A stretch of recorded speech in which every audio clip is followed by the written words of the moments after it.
Mes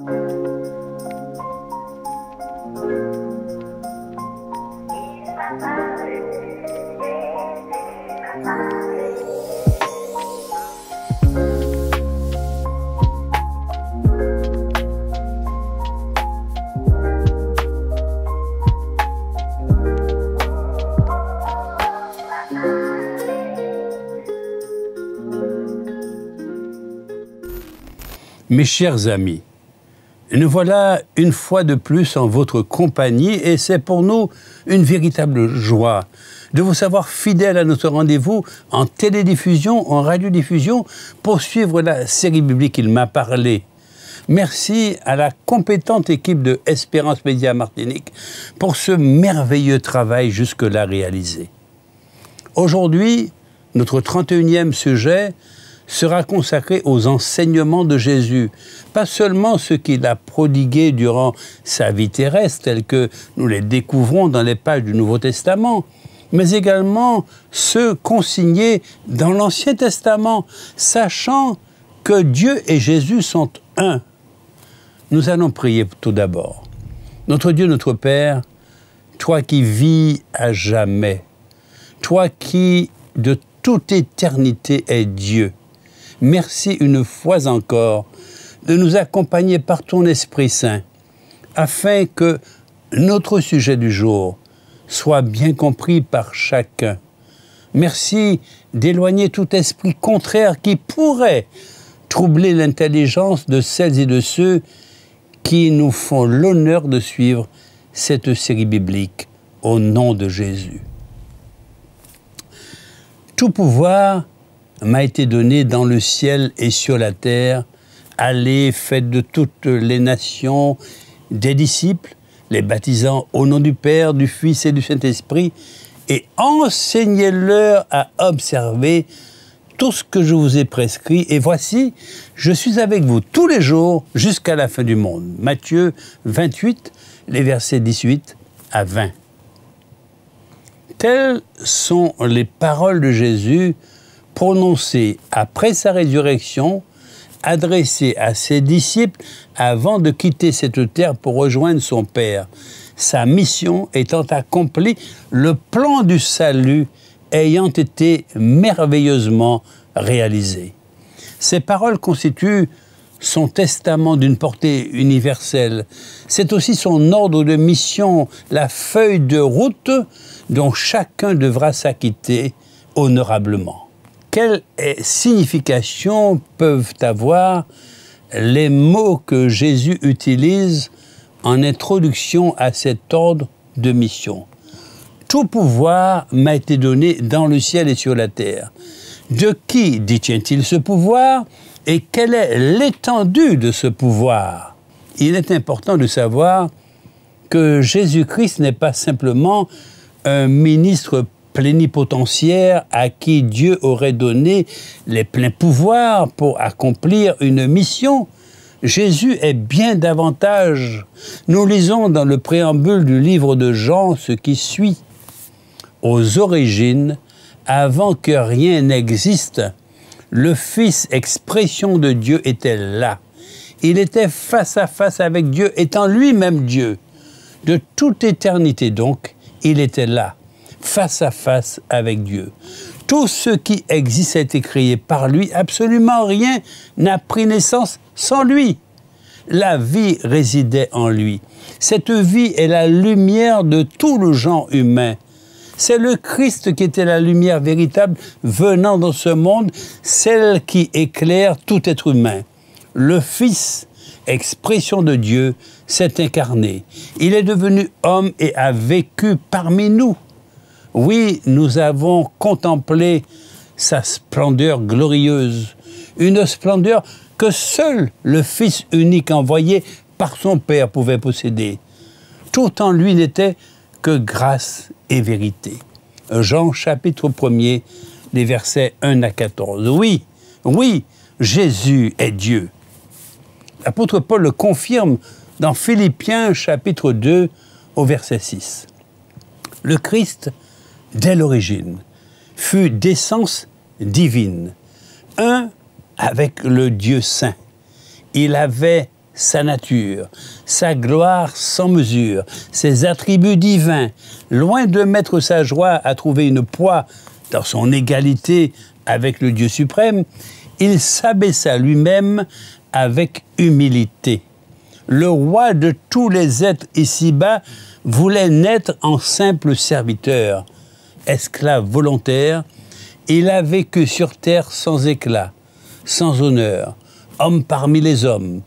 Il fut ce que nous sommes, en tout semblable à nous, humble et sans apparence.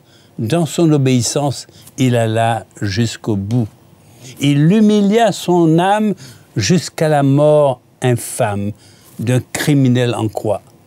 Au trône de lumière, il fut par Dieu son Père élevé, roi des rois. À lui, honneur suprême, couronne, diadème et sceptre tout-puissant. Jésus, nom qui surpasse dans le temps et dans l'espace tous les noms existants. Et en maître, tous l'acclament. Toute bouche proclame « Jésus est Seigneur ». À la gloire du Père, le ciel, l'enfer, la terre exaltent le vainqueur. Vous comprenez certainement mieux, mes chers amis, d'où vient le pouvoir de Jésus-Christ. Il est Dieu. Il est celui qui nous a réconciliés avec son Père dans une mission commune, la réconciliation entre l'humanité et la divinité. Tout cela, du début à la fin, est l'œuvre de Dieu. Il nous a réconciliés avec lui-même par le Christ et il nous a confié le ministère de la réconciliation. En effet, en Jésus-Christ, c'était Dieu en personne qui réconciliait le monde avec lui-même, ne tenant plus compte du péché des hommes. C'est ce message de réconciliation qu'il a mis sur nos lèvres et nous a chargés de proclamer publiquement. Puisque nous en avons reçu la mission, nous parlons donc en ambassadeurs du Christ. Par notre moyen, Dieu lui-même adresse son invitation aux hommes. C'est au nom du Christ que nous les supplions. Laissez-vous réconcilier avec Dieu. 2 Corinthiens, chapitre 5, les versets 18 à 20. En qualité d'ambassadeur du Christ, notre mission est de représenter Christ, de transmettre son message, pas le nôtre, d'enseigner ce qu'il a enseigné, pas autre chose, de prescrire ce qu'il a prescrit et pas autre chose. L'un des enseignements phares de Jésus, c'était la pleine application de sa loi, c'est-à-dire ses commandements dont il est l'auteur. Aussi mettait-il en garde les gens de son temps quant à une manipulation ou à une contrefaçon des 10 paroles de Dieu. Ne vous imaginez pas que je sois venu pour supprimer ce qui est écrit dans la loi ou les prophètes. Je ne suis pas venu pour supprimer, mais pour accomplir. Oui, vraiment, je vous l'assure, tant que ciel et terre resteront en place, ni la plus petite lettre de la loi, ni même un petit point sur un i n'en sera supprimé. Tout le plan de Dieu se réalisera. Par conséquent, si quelqu'un s'affranchit d'un seul de ses commandements, même s'il s'agit du moindre d'entre eux, et s'il apprend aux autres à faire de même, il sera lui-même considéré comme le moindre dans le royaume des cieux. Au contraire, celui qui obéira à ses commandements et qui apprendra aux autres à faire de même sera tenu pour grand dans le royaume des cieux. Matthieu chapitre 5, les versets 17 à 19. Jésus n'a eu cesse d'enseigner et de prescrire l'essence même de sa nature divine. L'amour de son Père au travers de sa loi, qui est une loi d'amour. Si vous m'aimez, gardez mes commandements. Celui qui a mes commandements et qui les garde, c'est celui qui m'aime. Et celui qui m'aime sera aimé de mon Père. Je l'aimerai et je me ferai connaître à lui. Jean 14, versets 15 et 21. Il ajoute, « Si vous gardez mes commandements, vous demeurerez dans mon amour, de même que j'ai gardé les commandements de mon Père et que je demeure dans son amour. » Jean chapitre 15 au verset 10. « Enseignez-leur à observer tout ce que je vous ai prescrit. » N'est-ce pas notre mission d'ambassadeur de délivrer le vrai message de Jésus, les vrais enseignements de Jésus, de prescrire les vraies ordonnances de Jésus? Comme David, mes chers amis, nous devrions exalter notre Dieu, nous, ses ambassadeurs. Heureux ceux qui sont intègres dans leur voie, qui marchent selon la loi de l'Éternel. Heureux ceux qui gardent ses préceptes, qui le cherchent de tout leur cœur, qui ne commettent point d'iniquité et qui marchent dans ses voies. Tu as prescrit tes ordonnances pour qu'on les observe avec soin. Puissent mes actions être bien réglées, afin que je garde tes statuts.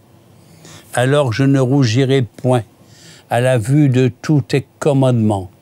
Le psaume 119, les versets 1 à 6. Les commandements de Dieu, oui. Les commandements des hommes, la tradition, les us et coutumes du monde, non. Ils me font des prières et des sacrifices, mais cela ne vaut rien.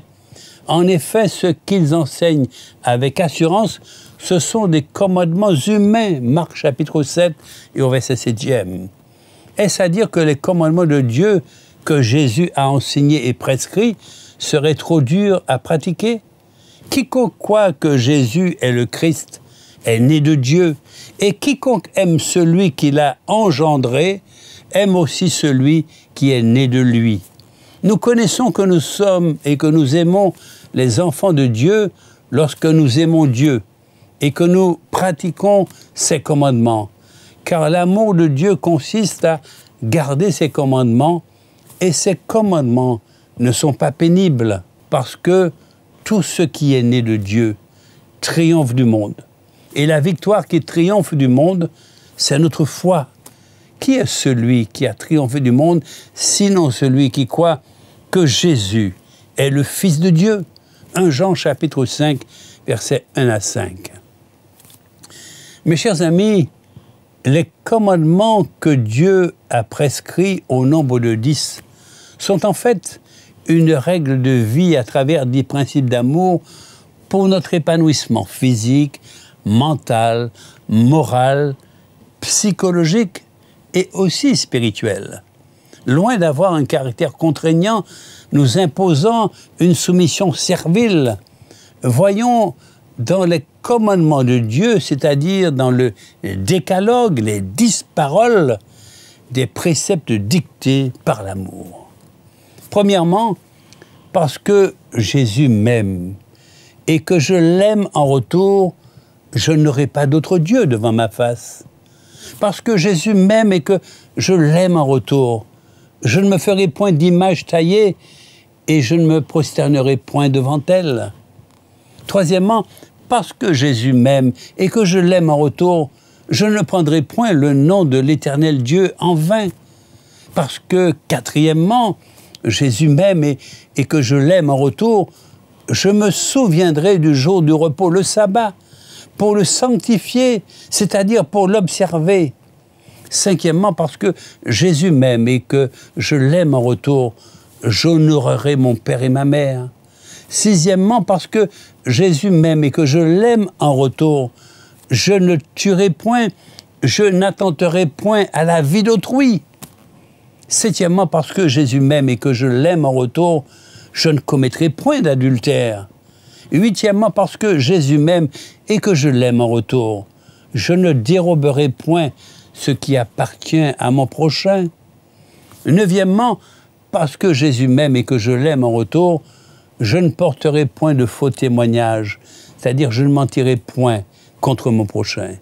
Et dixièmement, parce que Jésus m'aime et que je l'aime en retour, je ne convoiterai point ce qui appartient à mon prochain.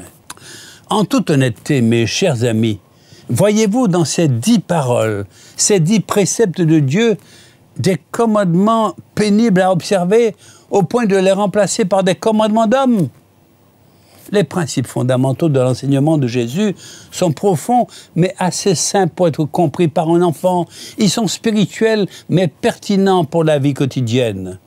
En résumé, Jésus a enseigné qu'il était l'accomplissement de la prophétie messianique, que Dieu exige plus qu'une obéissance extérieure aux règles, que le salut vient à ceux qui croient en Christ et que le jugement vient pour les incrédules et les impénitents.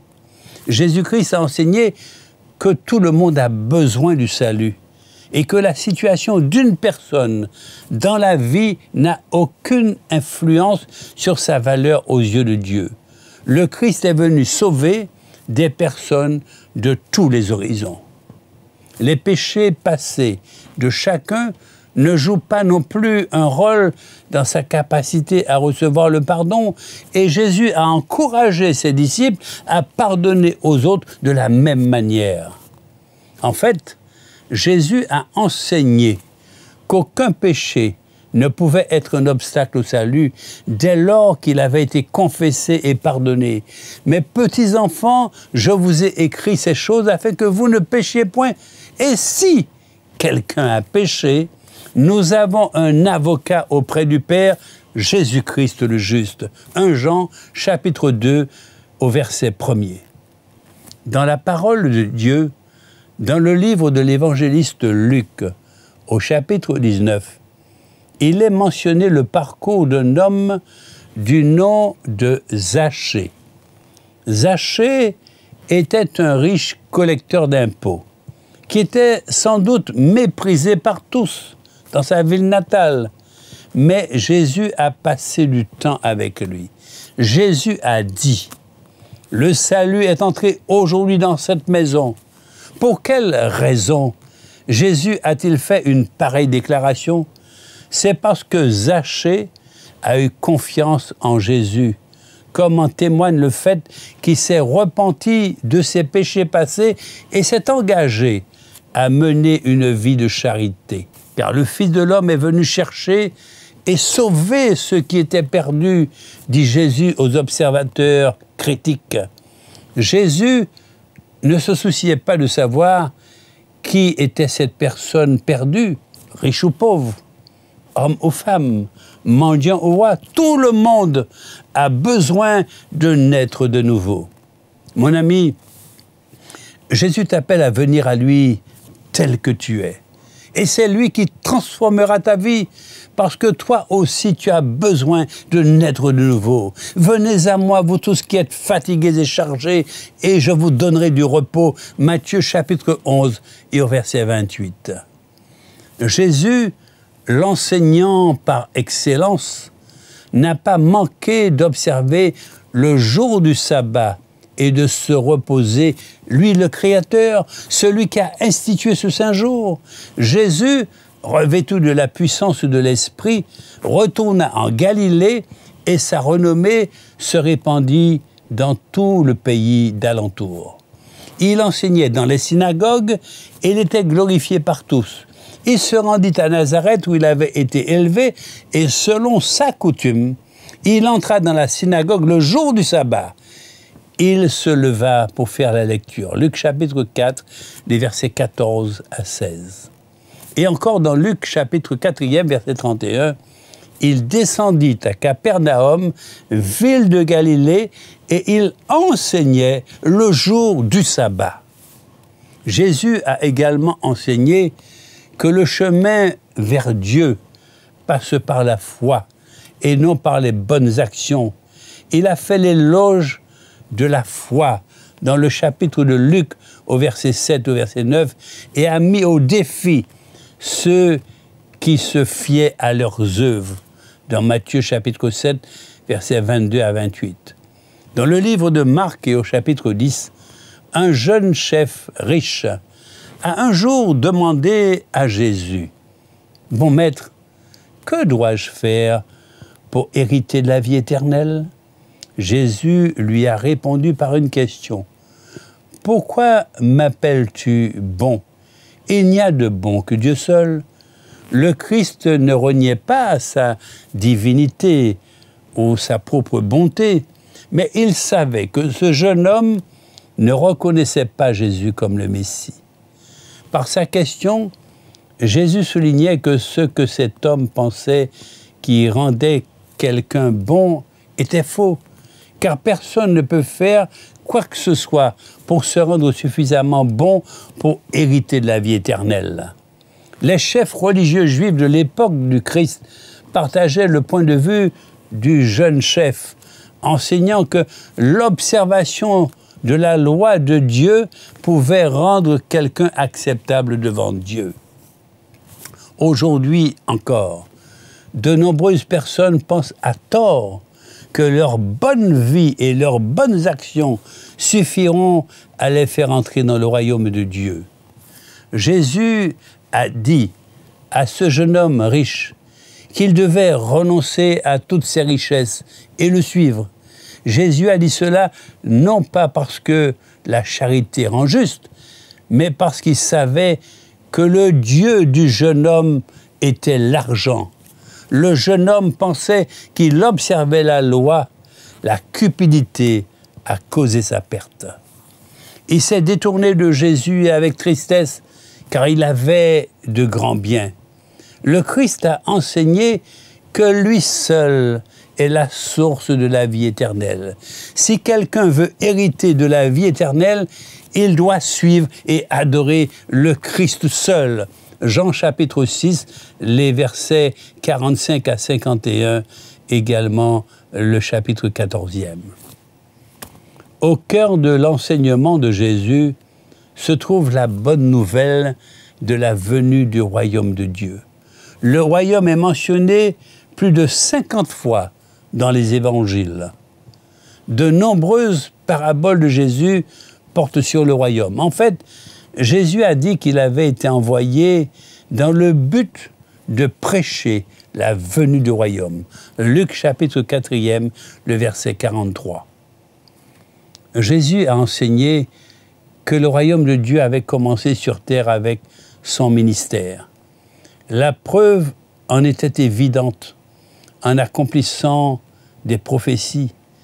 Les aveugles ont recouvré la vue, les morts sont ressuscités et les péchés ont été pardonnés. Mais Jésus a également enseigné qu'il existe un aspect du royaume qui doit encore venir. Luc chapitre 9, verset 27. Son royaume grandit et un jour, il sera visiblement présent. Luc chapitre 13, versets 18 à 21. Dans la prière dominicale, la prière du Seigneur, le Notre Père, le Christ dit de prier pour que le royaume de Dieu vienne. Matthieu chapitre 6, le verset 10. Jésus a enseigné à ses disciples à se souvenir de leur vocation. Ils sont des instruments de la grâce de Dieu en partageant la bonne nouvelle de la venue du Christ. Plus les gens deviennent des sujets du roi Jésus, plus son royaume est visible pour le monde. Jésus a beaucoup enseigné sous forme de paraboles. Il a prêché dans les synagogues, mais aussi sur les rives du lac, dans les maisons, partout où il en trouvait l'occasion. C'était l'essentiel de son ministère, prêcher et guérir, afin de préparer les hommes à la venue du règne de Dieu. Jésus a enseigné également par des actes miraculeux pour communiquer des vérités sur le royaume de Dieu. Dans ces différents enseignements, Jésus se révèle comme Messie, Fils de Dieu et Fils de l'homme, le serviteur de l'Éternel, la pierre angulaire du plan de Dieu. Je suis le pain vivant, la lumière du monde, le bon berger. Il initie ainsi ses disciples à son œuvre salvatrice, à ses souffrances, à sa mort et à sa résurrection, et il leur présente l'action du Saint-Esprit qui, à son tour, sera leur maître. Puis, il se tourne vers l'avenir, où son retour occupe une place centrale. Mes chers amis, le sermon sur la montagne est un sermon de Jésus retranscrit en Matthieu chapitre 5, chapitre 6 et chapitre 7. Il s'agit d'une succession de thèmes que Jésus a abordés avec une pédagogie sanctifiée afin de répondre aux légitimes préoccupations d'un peuple en grande souffrance et pour qui les dirigeants religieux de l'époque n'avaient que mépris. Jésus a enseigné comment vivre une vie consacrée à Dieu et qui lui plaise, libre de toute hypocrisie, pleine d'amour et de grâce, de sagesse et de discernement. La parole de Dieu conclut le sermon sur la montagne en ces mots. Quand Jésus eut fini de prononcer ces paroles, les foules restèrent frappées par son enseignement, car il enseignait avec autorité et non comme tous leurs spécialistes de la loi. Matthieu 7, versets 28 et 29. Puissions-nous tous, mes chers amis, continuer de nous émerveiller de cet enseignement de Jésus et suivre les principes enseignés dans le sermon sur la montagne. L'enseignement de Jésus n'a pas été transmis comme une nouvelle religion. Jésus parle d'une continuité, d'une œuvre qui ne commence pas et ne s'arrête pas avec lui. Ne croyez pas que je sois venu pour abolir la loi ou les prophètes. Je suis venu non pour abolir, mais pour accomplir. Matthieu 5, le verset 17e. C'est un enseignement qui reste dans le cadre de l'alliance en lien avec le peuple d'Israël. Toutefois, c'est une alliance qui se renouvelle pour tous par l'œuvre salvatrice de Jésus-Christ. Le but fondamental de l'enseignement de Jésus, c'est la réconciliation. Il est là, en train de nous offrir une main ferme, tendue, quel que soit notre état, quelle que soit notre vie, afin que l'histoire du déluge ne se reproduise plus, pas plus que celle d'Éden. Dieu veut tous nous sauver, absolument tous, mais il veut que nous prenions cette décision nous-mêmes et librement. Il ne veut pas se présenter en roi que tout le monde reconnaîtra immédiatement. En fait, pas encore, car les hommes cherchent des signes en réponse à leur arrogance et non pas Dieu lui-même. Il veut que nous le cherchions de tout notre cœur, afin d'être certains que nous avons pris cette décision. Comme un père, un peu, pas beaucoup, éloigné de ses parents, il nous a laissé des indices pour le retrouver, tels que la croix, les histoires authentiques de la Bible, la vie de son Église vivante aujourd'hui.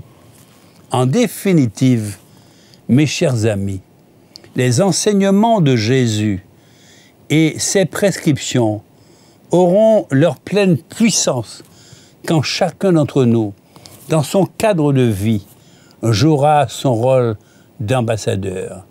Si quelqu'un est en Christ, il est une nouvelle créature.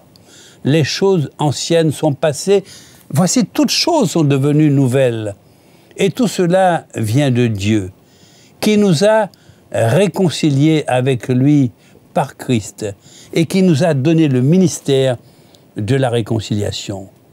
Car Dieu était en Christ, réconciliant le monde avec lui-même, en n'imputant point aux hommes leurs offenses, et il a mis en nous la parole de la réconciliation. Nous faisons donc les fonctions d'ambassadeurs pour Christ, comme si Dieu exhortait par nous. Nous vous en supplions, au nom de Christ, soyez réconciliés avec Dieu. Amen. Nous allons prier. Merci, bon et tendre Père, de nous avoir permis d'entendre ce message venant de toi. Merci pour l'enseignement de Jésus qui nous permet de constater là où nous avons des lacunes, là où il y a encore des efforts à fournir, là où nous avons des choix à faire entre ce qui est à garder et ce qui doit être délaissé. Puisse ton Esprit Saint continuer de toucher les cœurs et les consciences au nom de Jésus. Amen. Le prochain sujet de notre série biblique Il m'a parlé, le 32e sujet, s'intitule « Jésus et le culte des images ». Nous espérons que vous serez nombreux à suivre cette captivante présentation. À bientôt donc, mes chers amis.